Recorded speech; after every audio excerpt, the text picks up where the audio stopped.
कल मुझे किसी ने लिख के दिया था, महाराज जी गुलाम खां का चरित्र सुनाइए। मैंने सुनाया था एक बार। कैसा स्वभाव है किशोरी जी का। एक गुलाम खान नाम के व्यक्ति बरसाने में जन्मे थे, वो मुसलमान, लेकिन सारंगी बजाना जानते थे, बहुत बढ़िया सारंगी बजाते थे। तो रोज श्री जी के मंदिर में जाते और वहां के ब्रजवासी जो समाज गाते थे वहीं गुलाब खां बैठते और सारंगी बजाते थे। उनके घर में एक पुत्री का जन्म हुआ। अब इतने साल श्री जी के मंदिर में सेवा की तो उन्होंने भी धर्म से उठ करके अपनी बेटी का नाम राधा ही रखा, गुलाब खान, और बेटी का नाम राधा। सत्य घटना है। कभी बरसाना जाओ तो पीली पोखर जाना, पीली पोखर के पास में चबूतरा है गुलाब खान का। तो गुलाब खान की बेटी हुई, नाम क्या रखा? राधा। बेटी जब धीरे धीरे बड़ी हो गई तो उसको लेके जाते, और वहीं समाज में जब वो सारंगी बजाते सब गाते तो बेटी भुजा उठा के वहां नृत्य करती थी, रोज नाचती थी। जब मैं कीर्तन गाता हूं तो यहाँ कई सारे बालक नृत्य करते हैं, पर एक भैया हैं वो अपनी छोटी सी लाली को ऐसे लेके नचाते हैं। उनकी लाली जितनी देर कीर्तन चलता है ऐसे ही हाथ करके खड़ी रहती है, बहुत अच्छा लगता है। देखो हो रही, हाँ ये देखो इसको जब जब उठाते हैं इसको पता है कि मुझे ताली बजानी है, हाथ ऐसे करना है। देखो पेसिफायर पी रही हैं, कथा सुन रही हैं। लालियां जिनके यहां होती है ना, बहुत सौभाग्यशाली। तो गुलाब खान के लाली हुई और नाम रखा राधा। तो छोटी सी लाली को लेके जाते थे मंदिर में, श्री जी के मंदिर में सारंगी बजाते, वो नाचती, और उसको देख करके सब गुसाई जन हमारे बरसाने के सब कहते, अरे गुलाब तू रोज लाए कल लाली, देख ऐसी ठुमक ठुमक करके नृत्य करे पूरे मंदिर में, कैसी बढ़िया लगे। धीरे धीरे बड़ी हुई। अच्छा, एक घटना हुई थी कि जब इनके लाली हुई तो बालिका को जन्म देते ही इनकी पत्नी पधार गई थी। तो घर में कोई नहीं था, केवल एक बेटी और गुलाब खान। धीरे धीरे वो लाली बड़ी हुई। जब उम्र उसकी 18-19 वर्ष की हो गई तो फिर सब गुसाइयों कहते थे, गुलाब खान आके कोने में बैठ के सारंगी बजाते थे श्री जी के मंदिर में, समाज में। उन्हीं से कुछ प्रसाद मिलता, कभी दक्षिणा भी मिल जाती, उसी से घर चलता था उनका। सब गुसाई लोग बोले कि अरे गुलाब, अब लाली बड़ी है गई, या को ब्याह कर दे। हाँ गुसाई जी करूंगा, बस लाडली जी कृपा करें, कर दूंगा। बोले अब कर दे, अब ठीक है उम्र है गई, अब कर दे। लेकिन गुलाब खां चाहते तो मैं ब्याह करना, लेकिन बस ये सोच के रुक जाते हैं कि ये चली गई तो मैं क्या करूंगा, फिर मैं कैसे रहूंगा। लेकिन कर्तव्य है हर पिता का, पुत्री का ब्याह तो करना पड़ता है। एक योग मौलवी जी का बेटा ढूंढ करके ब्याह कर दिया। विदा होकर के जब इनकी बेटी गई, गुलाब खान की जो स्थिति हुई है, अब सुनिएगा। व्यक्ति जब हंसकर के कीर्तन करता है ना, जब प्रसन्न मुद्रा में कीर्तन करता है तो ठाकुर जी केवल सुनते हैं, लेकिन व्यक्ति जब रोता है ना कीर्तन करते करते, कथा सुनते सुनते, नाम करते करते, तो ठाकुर जी बेचैन हो जाते हैं मिलने के लिए कि मैं जाऊं, ये रो क्यों रहा है। अरे भारत में आप सबके परिवार के लोग होंगे, कभी बात करते करते अगर रो जाते होंगे तो आप कहते होंगे ना, कल की फ्लाइट लेके आ रहे हैं हम, आप रो नहीं, हम आ जाते हैं आपके पास। ऐसे ही जब व्यक्ति कथा सुनता है, कीर्तन करता है या नाम जप करता है और रो जाता है ना, तो ठाकुर जी भी यही कहते हैं, कहां है गरुण जी मेरे, आओ जल्दी लेके चलो इसके पास, रो रहा है, इतना क्यों भावुक हो रहा है।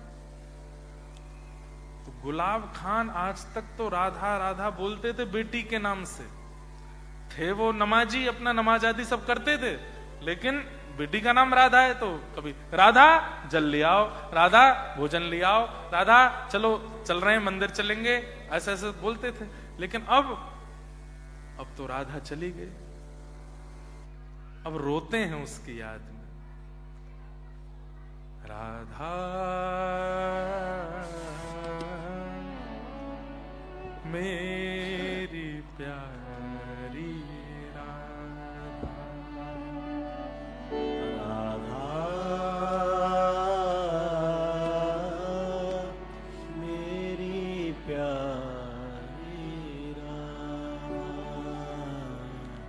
और जब रो करके बुलाते हैं, कभी बैठे बैठे रोते हैं, कभी खड़े खड़े गिर जाते हैं अपनी पुत्री की याद में, और राधा राधा कहकर के जब करुण क्रंदन करते हैं, तब ऊपर बैठी हुई किशोरी जी व्याकुल हो जाती है और ललिता जी का हाथ कस के पकड़ लेती हैं। हे ललिता, ये कौन इतनी विरह में रो रहा है मेरा नाम गा के? ललिता जी कहती हैं, आपके निज मंदिर में नित्य सारंगी की सेवा करवे जो आवे गुलाब, वाकी बेटी को ब्याह है, वाको नाम राधा है, वो विदाई है गई तो वाकू याद करके रो रहा। किशोरी जी बोली, क्या ये विरह उसकी बेटी को पता चल रहा है? उसके पिता इतने विरह में रो रहे हैं, वाकी बेटी को पता चल रही है? बोले नहीं, उसको कैसे पता चलेगी? किशोरी जी बोली, मुंह तो सहन नहीं है रोए। ललिता, मैं जाऊं या के पास? नहीं श्यामा जी, आप क्यों जाएंगे? ना मुंह तो सहन नहीं है रो, मैं जा रही हूं। और गुलाब की बेटी का रूप धारण करके किशोरी जी आ गई, और आकर के जैसे ही द्वार पर खड़ी हुई, अपनी पुत्री को देख करके दौड़ करके गुलाब ने हृदय से लगा लिया। अरे वो तो साक्षात स्वामिनी जी आई हैं, किशोरी जी आई हैं। अरे राधा, तू मुझको छोड़ के मत जावे, चल तू यहीं आ जा। मेरी मती मर गई, तेरो ब्याह कर दियो। मैंने यूं तो सोची ना कि मैं तेरे बगैर कैसे रहूंगो। वैसे लाली, तू भी मेरे बगैर तो रहना पा रही ना? हाँ पिताजी, मैं भी नहीं रह पा रही। अब तू एक काम कर, यहीं रह जा, तू मेरे पास ही रह जा। मैं तेरे ससुराल में जाके कह दूंगा कि मोह ना करनो ब्याह, मेरी लाली तो मेरे पास रहेगी। तब किशोरी जी समझा रही हैं, पिताजी ऐसे अच्छा ना लगे, पूरे समाज में बात फैल जाएगी, कितनी गलत भावना है जाएगी। वैसे ही सब आपकी प्रजाति जाति के लोग आपसे नाराज रहे क्योंकि आप मंदिर में जाके सेवा करें। अब ये काम भी करोगे तो सब और नाराज रुष्ट रह जाएंगे, दुश्मनी बढ़ेगी। आप ऐसे मत करो लाली, मैं तो तेरे बगैर रह ना पाऊं, वाह को कहां निधान करूं, काऊ देना प्राण चले जाएंगे मेरे। तो श्री किशोरी जी बोली, पिताजी मैं आपको वचन देके जा रही हूं, जब थोड़ी थोड़ी याद आवे तब तो मैं एक सहेली हूं, लेकिन जब बहुत जोर की याद आवे ना तो भुजा उठा करके मेरा नाम बोलियो, राधा राधा राधा, मैं तुरंत आ जाऊंगी आपके पास। और ऐसा कहकर के किशोरी जी वहां से चली गई। अब गुलाब खान को जब थोड़ी बहुत याद आती तब तो सह लेते, लेकिन जब बहुत तीव्र याद आती, कभी अर्धरात्रि में आती, कभी दोपहर में आ जाती, तो बुलाते भुजा उठा करके, अरे लाली राधा, मुझको बहुत जोर से याद आ रही है, तू जल्दी आ जा। किशोरी जी मंदिर से दौड़ करके आती उनके पास, बुला रहे। इसलिए ध्रुवदास जी कह रहे हैं, सहज स्वभाव। इतना सहज कौन होता है, इतना सरल कौन होता है? सहज स्वभाव पर नवल किशोरी जो को, सहज स्वभाव पर नवल किशोरी जो को, मृदुता दयालुता कृपालुता की राशि है, मृदुता दयालुता कृपालुता की राशि।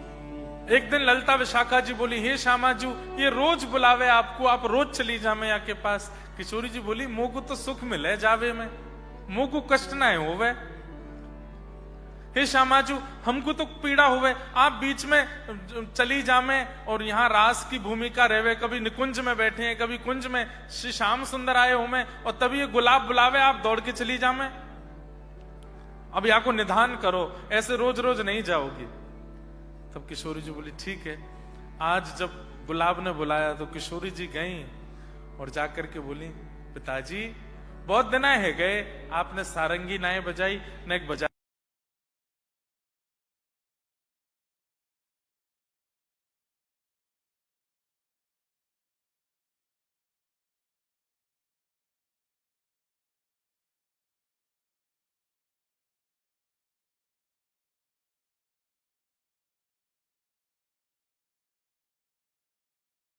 अपनी लाली को आलिंगन करने के लिए गए तो किशोरी जी वहां से आगे आगे दौड़ रही हैं और पीछे पीछे गुलाब, अरे लाली रुक, अरे नेक मेरे हृदय ते लग जा, अरे लाली तू नेक मेरे पास आए जा। और ऐसा करते करते समय क्या हो रहा था, सुबह सुबह के 3:30-4 बज रहे थे। मंदिर में मंगला आरती होने वाली थी। श्री जी तो मंगला आरती के लिए जा रही हैं, पीछे पीछे गुलाब जा रहा है। तभी एक गुसाई जी वहां से जा रहे थे, तब गुसाई जी आरती करने जा रहे, उन्होंने देखा ये गुलाब, अरे राधा रुक जा, अरे लाली रुक जा, कहतो जा रहे है। तो गुसाई जी ने आवाज लगाई, अरे गुलाब कहां भाजो जा रहे है, अब तो मंदिर ना आवे, तेरी लाली को ब्याह हैगो, बाबड़ो हैगो, कौन के पीछे जा रहे है। बस इतनी देर गुलाब दिखे, मंदिर में जाकर के पुजारी जी ने आरती की। 1 दिन 2 दिन 6 महीना साल बीत गए। उस दिन के बाद गुलाब कभी दिखे नहीं। एक दिन सब गुसाई बैठ के बात कर रहे थे, तो वो बड़े बुजुर्ग गुसाई बोले, अरे एक दिना में मंगला करवे जा रहा, तब बाद ना अंतिम बार गुलाब देखो, वाके बाद तो नहीं दिखो मोको। उसके बाद बरसाना में कभी सारंगी की आवाज आती, कभी कहीं गुलाब जी बैठे दिख जाते, कभी कहीं कुछ, तो लोग बागों में भ्रांति हो गई कि उनके प्राण तो चले गए हैं और वो प्रेत बनकर के घूम रहे हैं। एक दिन गुसाई जी रात्रि में श्री जी की शयन करके वापस अपनी घर की ओर जा रहे थे, तो जैसे ही वन में होके निकले, तब गुलाब खान ने आवाज लगाई, गुसाई जी। गुसाई जी ने पीछे देखी, कौन बोल रहा हो भैया, यहाँ दूर दूर तक कोई दिखाई ना दे रहा, कौन है। तो गुलाब सामने आए, अरे गुलाब तू तो भैया मर गयो, हमने सुनी तेरे प्राण निकल गए, तेरा शरीर तो मिलो नहीं, और तू कहीं भूत तो ना बन गयो, दारी के हनुमान चालीसा बोल देंगे, भग जाए आते, भूत बन के आयो है। तो गुलाब बोले, जय जय, मैं प्रेत नहीं बना हूं, लेकिन हां मैं शरीर भी नहीं हूं। बोले तो कहा कह रहे हो भैया। बोले अरे मेरी लाली की विदाई भई, वाके बाद राधा राधा कह करके इतनो रोयो कि श्री जी मेरी लाली बन करके रोज घर पे आयो करती। ललिता विशाखा जी को कष्ट भयो कि निकुंज छोड़ करके श्री जी रोज रोज जामे, ऐसा करो या गुलाब को ही निकुंज में ले आओ। एक दिन सारंगी सुनते सुनते श्री जी ने नृत्य कियो, आगे आगे श्री जी दौड़ी, पीछे पीछे मैं दौड़ो। यही बरसाने की कुंज गलीन में दौड़ते दौड़ते कब निकुंज में मैं पहुंच गया, मुझको पता नहीं चली। अब मैं निकुंज में निवास करूं और वहीं श्री जी और प्रिया प्रियतम को सारंगी सुनाऊं। आपको केवल बतावे आया हूं, ये भ्रांति जो फैल रही है कि मैं प्रेत बन गया, प्रेत नहीं बना हूं, मैं सशरीर निकुंज में श्री प्रिया प्रियतम की सारंगी की सेवा कर रहा हूं। और इतना कहकर के गुलाब दिखने बंद हो गए। दूसरे दिन वो गुसाई जी तो रात भर वहीं बैठे रहे। कैसी कृपा, हे राधे, श्री राधे। इसलिए गुलाब खां का समाधि नहीं है, उनका चबूतरा है, क्योंकि उनका शरीर नहीं मिला, वो तो सशरीर गए श्री जी की सेवा। अब सोचिए, कोई अपने पुत्री के नाम से श्री जी को प्राप्त कर सकता है, कितनी सहजता है।